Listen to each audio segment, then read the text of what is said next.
L'alcalde Carles Ruiz i les alcaldesses de Gavà i Castelldefels s'han reunit amb el conseller de Salut, Toni Comín, per demanar que es compleixi la resolució del Parlament per dotar de més recursos i d'un nou edifici l'Hospital de Viladecans.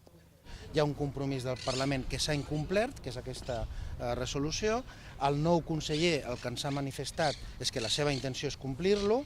Nosaltres també ho hem de dir, veient com ha anat fins ara la trajectòria, com s'ha incomplert sistemàticament allò que s'havia dit, estem a l'expectativa que aquesta reunió es concreti més dintre d'uns dies, si realment o no se'ns presenta aquest pla d'implementació de recursos. Durant la trobada també han aprofitat per traslladar el malestar de la població i els treballadors amb la situació actual. L'Hospital de Viladecans no és un hospital com tots els altres. En aquests moments tenim una situació encara amb llits, amb habitacions amb 4 llits. Tenim una situació de professionals que estan tenint premis a tot Espanya amb intervencions molt difícils i que estan tenint excel·lents resultats de gestió. I per tant el que requerim és efectivament uns recursos singulars, un tractament especial amb un hospital que ha estat maltractat.